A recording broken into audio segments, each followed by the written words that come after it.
Hello നമസ്കാരം, എല്ലാവർക്കും നമ്മുടെ ചാനലിലേക്ക് സ്വാഗതം. എല്ലാവരും നല്ല രീതിയിൽ തന്നെ പഠിക്കുന്നുണ്ടോ എന്ന് വിശ്വസിക്കുന്നു.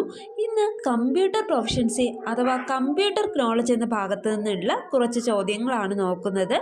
ഇതിന് മുന്നേ ചെയ്തിട്ടുള്ള ക്ലാസ്സുകളെല്ലാം ഒരു പ്ലേലിസ്റ്റിലാക്കിയിട്ടുണ്ട്. ലിങ്ക് ഡിസ്ക്രിപ്ഷൻ ബോക്സിൽ കൊടുത്തിരിക്കാം. ഒരു കാര്യം കൂടി പറഞ്ഞോട്ടെ, CMD റിക്രൂട്ട്മെൻറ്റ് ടീമിൽ നിന്നും വീണ്ടും നിങ്ങൾക്ക് ഹോൾ ടിക്കറ്റ് ഡൗൺലോഡ് ചെയ്യുവാനുള്ള ഒരു മെയിൽ വന്നിട്ടുണ്ടാവും. അത് റിമൈൻഡർ മെയിലാണ്. എല്ലാവരും നേരത്തെ തന്നെ നിങ്ങളുടെ ഹോൾ ടിക്കറ്റ് ഡൗൺലോഡ് ചെയ്ത് വെക്കുക.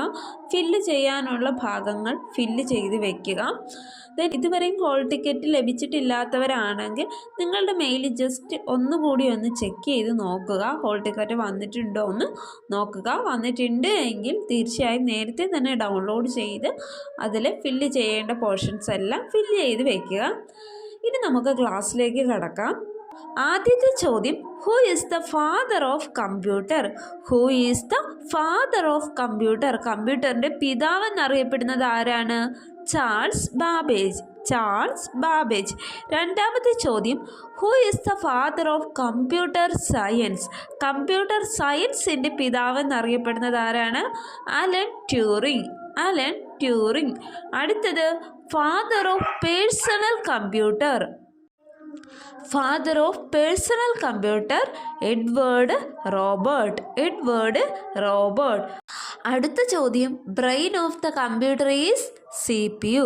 Brain of the computer is CPU അഥവാ സെൻട്രൽ പ്രോസസ്സിംഗ് യൂണിറ്റ്. അടുത്ത ചോദ്യം, two kinds of main memories. What are the two kinds of main memory? അതിന് ഉത്തരം വരുന്നത് റാം ആൻഡ് റോം ആണ്. ബേസിക്കലി കമ്പ്യൂട്ടർ മെമ്മറിക്ക് രണ്ടായി ഡിവൈഡ് ചെയ്തിട്ടുണ്ട്, പ്രൈമറി ആൻഡ് സെക്കൻഡറി മെമ്മറി. ഇതിൽ പ്രൈമറി മെമ്മറിയിൽ വരുന്നത് RAM, ROM and cache memory ആണ്. റാം എന്ന് പറഞ്ഞാൽ random access memory. ROM means read only memory. Read only memory which are the main memory units used by the CPU to store data temporarily or permanently. റാമിൻ്റെ പ്രത്യേകത, റാമിൽ read ചെയ്യാനും write ചെയ്യാനും പറ്റും. പക്ഷേ ഇത് വോളൈറ്റിൽ മെമ്മറിയാണ്. That requires power to maintain the stored information. So this is a temporary and working memory. അതായത് കറണ്ട് പോയാൽ ഡേറ്റ നഷ്ടപ്പെട്ടു പോകും. സോ അതുകൊണ്ടാണ് ഇതിനെ വോളൈറ്റിൽ മെമ്മറി എന്ന് പറയുന്നത്. സോ വോളൈറ്റിൽ മെമ്മറിക്ക് ഒരു എക്സാമ്പിളാണ് റാൻഡം ആക്സസ് മെമ്മറി. ഇനി റോമിൻ്റെ കേസ് നോക്കുകയാണെങ്കിൽ പേര് സൂചിപ്പിക്കുന്ന പോലെ തന്നെ റീഡ് ഓൺലി മെമ്മറിയാണ്. ഇതിൽ റീഡ് ചെയ്യാൻ മാത്രമേ സാധിക്കുകയുള്ളൂ. ഇത് നോൺ വോളൈറ്റിൽ മെമ്മറിയാണ്. അതായത് കറണ്ട് പോയാലോ സിസ്റ്റം ഓഫായി പോയാലോ ഒന്നും ഇതിലുള്ള ഡേറ്റാസ് നഷ്ടപ്പെട്ടു പോകത്തില്ല. കമ്പാരിറ്റീവ്ലി റാമിന് വെച്ച് നോക്കുമ്പോൾ റോമിന് സ്പീഡ് കുറവാണ്. ROM, flash memory, hard drives ഇതൊക്കെ നോൺ വോളൈറ്റിൽ മെമ്മറിക്ക് എക്സാമ്പിൾസ് ആണ്.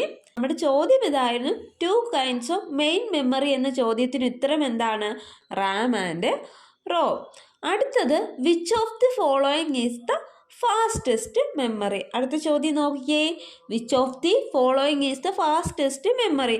ഹാർഡ് ഡിസ്ക് ഉണ്ട്, DVD റോംസ് ഉണ്ട്, ക്യാഷെ മെമ്മറി ഉണ്ട്, സ്റ്റാറ്റിക് റാം ഉണ്ട്. ഇതിൽ ഉത്തരം വരുന്നത് ക്യാഷെ മെമ്മറി ആണ്. അപ്പോൾ എന്താണ് ക്യാഷെ മെമ്മറി? നമ്മൾ നേരത്തെ പറഞ്ഞു, റാമും റോമും പോലെ തന്നെ പ്രൈമറി മെമ്മറിയിൽ ഉൾപ്പെടുന്നതാണ് ക്യാഷെ മെമ്മറിയും. Cache memory is A special very high speed memory. It is more expensive than main memory. അതായത് റാമിനേക്കാളൊക്കെ വളരെ എക്സ്പെൻസീവ് ആയിട്ടുള്ള ഒരു മെമ്മറി യൂണിറ്റ് ആണ് ക്യാഷെ മെമ്മറി.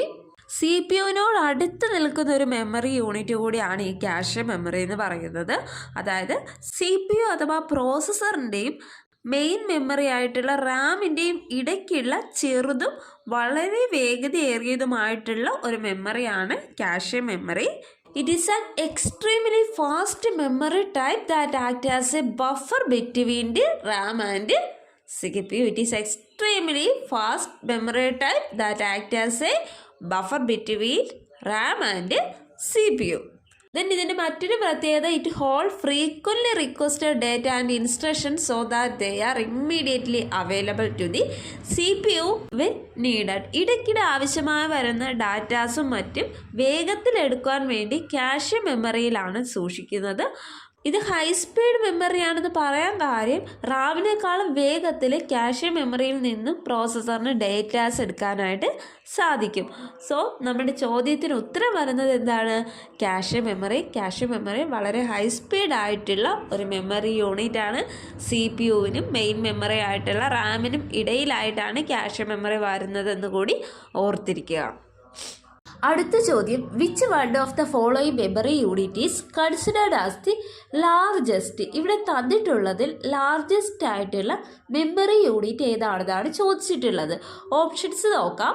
പെറ്റാബൈറ്റ് അഥവാ PB, exabyte EB, zettabyte ZB, yottabyte YB. ഇത്ര ഓപ്ഷൻസ് ആണ് തന്നിട്ടുള്ളത്. ഇതിൻ്റെ കറക്റ്റ് ആയിട്ടുള്ള ആൻസർ, അതായത് ലാർജസ്റ്റ് മെമ്മറി യൂണിറ്റ്സ് എന്ന് പറയുന്നത് യോട്ടാബൈറ്റ് ആണ്.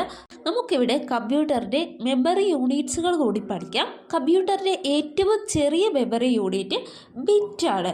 അതായത് ഒരു ബിറ്റ് എന്ന് പറഞ്ഞു കഴിഞ്ഞാൽ സിംഗിൾ ബൈനറി ഡിജിറ്റ് ആണ്. അത് 0 or 1, അതിലേതെങ്കിലും ആയിരിക്കും. ഒന്നില്ലെങ്കിൽ 0, അതല്ല എങ്കിൽ 1, അതാണ് ബൈനറി ഡിജിറ്റ്സ്. കമ്പ്യൂട്ടറിൻ്റെ ഏറ്റവും ചെറിയ മെമ്മറി യൂണിറ്റ് ഏതാണെന്ന് ചോദിച്ചാൽ അതിനുത്തരം ബിറ്റാണ്. 4 ബിറ്റുകൾ ചേരുമ്പോൾ ഒരു നിബിൾ എന്ന യൂണിറ്റ് ഉണ്ടാവുന്നു. 4 ബിറ്റുകൾ ചേരുമ്പോൾ ഒരു നിബിൾ എന്ന യൂണിറ്റ് ഉണ്ടാവുന്നു. 8 ബിറ്റുകൾ ചേരുമ്പോൾ ഒരു ബൈറ്റ് എന്ന യൂണിറ്റ് ഉണ്ടാവുന്നു. 8 ബിറ്റുകൾ ചേരുമ്പോൾ ഒരു ബൈറ്റ് എന്ന യൂണിറ്റ് ഉണ്ടാവുന്നു. സോ ഇവിടെ ഹാഫ് ബൈറ്റ് എന്ന് ചോദിച്ചു കഴിഞ്ഞാലും അതിനുത്തരം ഒരു നിബിളാണ്. കാരണം 8 ബിറ്റുകൾ ചേരുന്നതാണ് ഒരു ബൈറ്റ്, 4 ബിറ്റുകൾ ചേരുന്നതാണ് ഒരു നിബിൾ. 8ൻ്റെ പകുതിയാണ് 4. സോ 4 ബിറ്റ് എന്ന് പറഞ്ഞു കഴിഞ്ഞാൽ ഹാഫ് എ ബൈറ്റ് ആണ്. അപ്പോൾ ഹാഫ് ബൈറ്റ് എന്ന് പറയുന്നത് ഒരു നിബിളിന് തുല്യമായിരിക്കും. അടുത്തത് 1024 byte is equal to 1 KB, അതായത് 1 kilo byte. Then next 1024 KB is equal to 1 MB, that is 1 megabyte. 1024 KB is equal to 1 megabyte, അതായത് 1 MB. 1024 megabyte is equal to 1 GB, 1 gigabyte. 1024 GB is equal to 1 TB, 1 terabyte. 1024 TB is equal to 1 PB, 1 petabyte. 1024 PB is equal to 1 EB, 1 exabyte. 1024 EB is equal to 1 zettabyte, അതായത് 1 ZB. 1024 zettabyte is equal to 1 yottabyte, 1 YB. കമ്പ്യൂട്ടറിലെ ഏറ്റവും ചെറിയ memory unit ഏതാണെന്ന് ചോദിച്ചാൽ അതിനുത്തരം ബിറ്റാണ്. കമ്പ്യൂട്ടറിലെ ഏറ്റവും വലിയ memory unit ഏതാണെന്ന് ചോദിച്ചാൽ അതിനുത്തരം YB അഥവാ യോട്ടാബൈറ്റ് ആണ്. ഇനി ഇതുമായി ബന്ധപ്പെട്ട് എങ്ങനെയൊക്കെ ക്വസ്റ്റ്യൻസ് വരാമെന്ന് കൂടി നോക്കാം. ഇവിടെ തന്നിട്ടുള്ളതിൽ ലാർജസ്റ്റ് ആയിട്ടുള്ള മെമ്മറി യൂണിറ്റ് ഏതാണെന്നാണ് ചോദിച്ചിട്ടുള്ളത്. യോട്ടാബൈറ്റ് ആണ് റൈറ്റ് ആൻസർ. നമ്മളിപ്പോൾ പഠിച്ചു കഴിഞ്ഞു, യോട്ടാബൈറ്റ് ആണ് ലാർജസ്റ്റ് മെമ്മറി യൂണിറ്റ് എന്നത്. അടുത്തൊരു ക്വസ്റ്റ്യൻ കൂടി നോക്കാം. ഇവിടെ ചോദിച്ചിട്ടുള്ളത് how will you term 1024 GB? 1024 GB എന്നാൽ എന്താണെന്നാണ് ചോദിച്ചിട്ടുള്ളത്. 1024 GB is equal to 1 terabyte എന്നാണ് നമ്മൾ പഠിച്ചിട്ടുള്ളത്. സോ റൈറ്റ് ആൻസർ 1 ടെറാബൈറ്റ് അഥവാ 1 TB ആണ്. മെമ്മറി യൂണിറ്റ്സ് കറക്റ്റായി തന്നെ പഠിച്ചിട്ടുണ്ടെങ്കിൽ ഇത്തരത്തിൽ വരുന്ന ചോദ്യങ്ങൾക്ക് പെട്ടെന്ന് തന്നെ ആൻസർ ചെയ്യാനായിട്ട് സാധിക്കും. അടുത്തൊരു ചോദ്യം നോക്കാം. Which of the following is A permanent memory in the computer? താഴെ തന്നിട്ടുള്ളവയിൽ ഏതാണ് കമ്പ്യൂട്ടറിൻ്റെ പെർമനൻറ്റ് മെമ്മറി എന്നാണ് ചോദിച്ചിട്ടുള്ളത്. ഇതിന് ആൻസർ വരുന്നത് റോമാണ്, റീഡ് ഓൺലി മെമ്മറി. വീണ്ടും മെമ്മറി യൂണിറ്റുമായി ബന്ധപ്പെട്ടിട്ടുള്ള ഒരു ചോദ്യം നോക്കാം. Which of the following has the highest storage? ഇവിടെ ഓപ്ഷനിൽ തന്നിട്ടുള്ളത് മെഗാബൈറ്റ്, ജിഗാബൈറ്റ്, ടെറാബൈറ്റ്, കിലോബൈറ്റ്. ഇവിടെ തന്നിട്ടുള്ളതിൽ ഏതാണ് ഹയസ്റ്റ് സ്റ്റോറേജ് എന്ന് നോക്കുക, അതിനുത്തരം കൊടുക്കുക. നമുക്കറിയാം കിലോബൈറ്റിനേക്കാളും കുറച്ചുകൂടി വലുതാണ് മെഗാബൈറ്റ്, മെഗാബൈറ്റിനേക്കാളും വലുതാണ് ജിഗാബൈറ്റ്, ജിഗാബൈറ്റിനേക്കാളും വലുത് ടെറാബൈറ്റ് ആണ്. സോ ടെറാബൈറ്റ് ആണ് ഇവിടെ ആൻസർ വരുന്നത്. അടുത്തത് താഴെ തന്നിട്ടുള്ളവയിൽ ഏറ്റവും കൂടുതൽ സ്റ്റോറേജ് കപ്പാസിറ്റി ഉള്ളത് ഏതിലാണെന്ന് ചോദിച്ചാൽ അതിനുത്തരം വരുന്നത് ബ്ലൂറേ ഡിസ്ക് ആണ്. ബ്ലൂറേ ഡിസ്കിനാണ് ഏറ്റവും കൂടുതൽ സ്റ്റോറേജ് കപ്പാസിറ്റി ഉള്ളത്. ഇതിൻ്റെ ഏറ്റവും ചെറിയ സ്റ്റോറേജ് കപ്പാസിറ്റി എന്ന് പറയുന്നത് 25 GB ആണ്. അതായത് ഇതിൻ്റെ സിംഗിൾ ലെയർ ഡിസ്കിന് 25 GB വരെയും ഡബിൾ ലെയർ ഡിസ്കിന് 50 GB അതായത് 50 GB വരെയും സ്റ്റോറേജ് കപ്പാസിറ്റി ഉണ്ട്. ഹൈ ഡെഫിനിഷൻ അഥവാ HD വീഡിയോകൾ ആലേഖനം ചെയ്യുന്നതിനായി ഉപയോഗിക്കുന്നത് ബ്ലൂറേ ഡിസ്ക് ആണ്. അടുത്ത ചോദ്യം, from which generation were operating systems developed? From which generation were operating system developed? Answer is third generation. Third generation where operating systems developed. From which generation where operating system developed? Third generation. അടുത്ത ചോദ്യം, which of the following is latest version of Windows? Which of the following is latest version of Windows? ഇവിടെ തന്നിട്ടുള്ളതിൽ latest version of Windows ഏതാണ്? Windows 10, Windows 8, Windows XP, Windows Vista, Windows 11 അങ്ങനെ ഒരുപാട് options തന്നിട്ടുണ്ട്. Answer is Windows 11. Windows 11. അടുത്ത ചോദ്യം, which of the following is not a search engine? Which of the following is not a search engine? Options നോക്കാം. Bing, Ask, Yahoo, Safari. ഇവിടെ തന്നിട്ടുള്ളത് ഏതാണ് search engine അല്ലാത്തത്?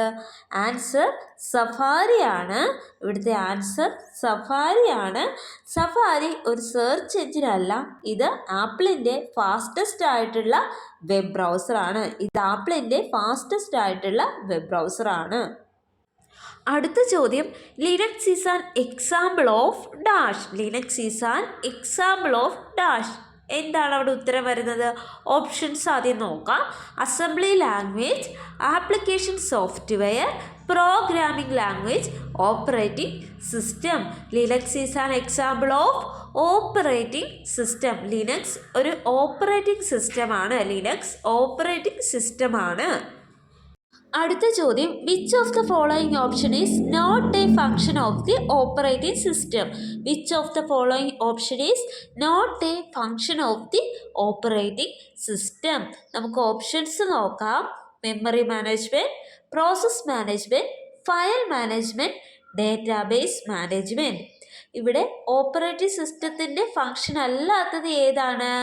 Answer database management. അടുത്ത question, who is the father of world wide web? Who is the father of world wide web? Answer is Tim Berners Lee. അടുത്തത് IT act 2000 and IT amendment 2008 പ്രകാരം IT ഫീൽഡിൽ ഉണ്ടാവുന്ന common ഒഫൻസസും അതിൻ്റെ പണിഷ്മെൻറ്റും നോക്കാം. കമ്പ്യൂട്ടറിൻ്റെ source കോഡിൽ നാശം വരുത്തുക എന്നത് സെക്ഷൻ 65 പ്രകാരമുള്ള ഒഫൻസാണ്. ഇതിന് ലഭിക്കുന്ന പണിഷ്മെൻറ്റ് 2 ലക്ഷം രൂപ പിഴയോ 3 വർഷം തടവോ അതല്ല എങ്കിൽ രണ്ടും കൂടിയോ ലഭിക്കാവുന്നതാണ്. അടുത്തത് കമ്പ്യൂട്ടറുമായി ബന്ധപ്പെട്ട മറ്റു കുറ്റങ്ങൾ സെക്ഷൻ 66 പ്രകാരം 5 ലക്ഷം രൂപ പിഴയോ 3 വർഷം വരെ തടവോ രണ്ടും കൂടിയോ ലഭിക്കാവുന്ന കുറ്റകൃത്യമാണ്. ദെൻ മോഷ്ടിച്ച കമ്പ്യൂട്ടർ, ആശയവിനിമയ സംവിധാനം ഇവ വാങ്ങുക. മോഷ്ടിച്ച കമ്പ്യൂട്ടറോ ആശയവിനിമയ സംവിധാനങ്ങളോ വാങ്ങിക്കഴിഞ്ഞാൽ അത് സെക്ഷൻ 66B പ്രകാരം കുറ്റകൃത്യമാണ്. 1 ലക്ഷം രൂപ വരെ പിഴയോ 3 വർഷം വരെ തടവോ ഇതിന് ലഭിച്ചേക്കാം. 1 ലക്ഷം രൂപ വരെ പിഴയോ 3 വർഷം വരെ തടവോ രണ്ടും കൂടിയോ ഇതിന് ലഭിച്ചേക്കാം. അടുത്തത് ഐഡൻറ്റിറ്റി തെഫ്റ്റ്, അതായത് ഐഡൻറ്റിറ്റി മോഷണം നടത്തിയ സെക്ഷൻ 66C പ്രകാരം ഇത് കുറ്റകൃത്യമാണ്. 1 ലക്ഷം രൂപ പിഴയോ 3 വർഷം വരെ തടവോ ഇതിന് പണിഷ്മെൻറ്റ് ലഭിച്ചേക്കാം. അടുത്തത് കമ്പ്യൂട്ടർ റിസോഴ്സ് ഉപയോഗിച്ച് ആൾമാറാട്ടം നടത്തി വഞ്ചിച്ചാൽ, അതായത് ചീറ്റിംഗ് ചെയ്ത് കഴിഞ്ഞാൽ, കമ്പ്യൂട്ടർ റിസോഴ്സ് ഉപയോഗിച്ച് ചീറ്റിംഗ് ചെയ്താൽ സെക്ഷൻ 66D പ്രകാരം അത് കുറ്റകരമാണ്. 1 ലക്ഷം രൂപ പിഴയോ 3 വർഷം വരെ തടവോ രണ്ടും കൂടിയോ ഇതിന് ലഭിച്ചേക്കാം. അടുത്തത് punishment four violation of privacy 66E പ്രകാരം, സെക്ഷൻ 66E പ്രകാരം കുറ്റകരമാണ്. ഇതിന് 2 ലക്ഷം രൂപ പിഴയോ 3 വർഷം വരെ തടവോ ലഭിക്കാവുന്നതാണ്. അതുമല്ലെങ്കിൽ രണ്ടും കൂടിയോ ലഭിക്കാവുന്നതാണ്. അടുത്തത് സൈബർ ടെററിസം എന്ന കുറ്റം വരുന്നത് സെക്ഷൻ 66Fന് കീഴിലാണ്. ഇതിൻ്റെ പണിഷ്മെൻറ്റ് ജീവിതാവസാനം വരെയുള്ള തടവാണ്. സെക്ഷൻ 67 പ്രകാരമുള്ള കുറ്റകൃത്യമാണ് publishing or transmitting obscene material in electronic form. ഇതിന് ലഭിക്കുന്ന ശിക്ഷ 2 മുതൽ 3 വർഷം വരെ തടവ്, 5 ലക്ഷം രൂപ പിഴയുമാണ് വരുന്നത്. കുറ്റം ആവർത്തിക്കുകയാണെങ്കിൽ 5 വർഷം തടവും 10 ലക്ഷം രൂപ വരെ പിഴയും ഈടാക്കുന്നതാണ്. അടുത്തത് സെക്ഷൻ 67A പ്രകാരം publishing or transmitting of material containing sexually explicit act in electronic form കുറ്റകൃത്യത്തിന് ലഭിക്കുന്ന പണിഷ്മെൻറ്റ് 10 ലക്ഷം രൂപ വരെ പിഴയും 5 വർഷം തടവുമാണ്. അടുത്തത് സെക്ഷൻ 67B പ്രകാരം publishing or transmitting of material depicting children in sexually explicit act in electronic form എന്ന കുറ്റകൃത്യത്തിന് ലഭിക്കുന്ന പണിഷ്മെൻറ്റ് 5 വർഷം വരെ തടവും 10 ലക്ഷം രൂപ പിഴയുമാണ്. കുറ്റം ആവർത്തിച്ചു കഴിഞ്ഞാൽ 7 വർഷം വരെ തടവും 10 ലക്ഷം രൂപ പിഴയുമാണ് ഈടാക്കുന്നത്. സോ ഇന്നത്തെ വീഡിയോയിൽ ഇത്രയും ക്വസ്റ്റ്യൻസ് ആണ് ഉൾക്കൊള്ളിച്ചിട്ടുള്ളത്. ചില ഹെൽത്ത് ഇഷ്യൂസ് ഉണ്ടായിരുന്നതിനാലാണ് പ്രോപ്പറായി എനിക്ക് ക്ലാസ്സുകൾ അപ്ലോഡ് ചെയ്യാൻ പറ്റാതെ വന്നത്. എല്ലാവരും നല്ല രീതിയിൽ പഠിക്കുന്നില്ലേ? നമ്മുടെ ക്ലാസ്സുകളെല്ലാം നിങ്ങൾക്ക് വിവിധ കോമ്പറ്റേറ്റീവ് എക്സാമിന് യൂസ്ഫുൾ ആവും. കമ്പ്യൂട്ടർ റിലേറ്റഡ് ആയിട്ടുള്ള കൂടുതൽ ക്വസ്റ്റ്യൻസ് കിട്ടുന്നതിനായി ജസ്റ്റ് ഗൂഗിളിൽ computer awareness competitive exam question answer എന്നോ MCQ എന്നോ സെർച്ച് ചെയ്ത് കഴിഞ്ഞാൽ ഒരുപാട് ക്വസ്റ്റ്യൻ ആൻസേഴ്സ് നിങ്ങൾക്ക് കാണാനായി സാധിക്കുന്നതാണ്. അത് നോക്കി പഠിക്കാവുന്നതാണ്. കൂടാതെ +1 +2 കുട്ടികളുടെ കമ്പ്യൂട്ടർ ആപ്ലിക്കേഷൻ ടെക്സ്റ്റ് ബുക്ക് വായിച്ചു നോക്കുന്നത് നല്ലതായിരിക്കും. സമഗ്രയുടെ വെബ്സൈറ്റിൽ കയറി ടെക്സ്റ്റ് ബുക്ക് ഡൗൺലോഡ് ചെയ്യാവുന്നതാണ്. ജസ്റ്റ് അതുകൂടി ഒന്ന് ഡൗൺലോഡ് ചെയ്ത് വായിച്ചു നോക്കുക. എനിവേ 2025 എല്ലാവർക്കും നല്ല വർഷം ആയിരിക്കട്ടെ. ക്ലാസ്സുകൾ നിങ്ങൾക്ക് ഉപകാരപ്രദമായ തീർച്ചയായും ലൈക്ക് ചെയ്യുക. നിങ്ങളുടെ വിലപ്പെട്ട അഭിപ്രായങ്ങൾ കമൻറ്റ് ചെയ്യുക, ഷെയർ ചെയ്യുക, സബ്സ്ക്രൈബ് ചെയ്യുക. Thank you.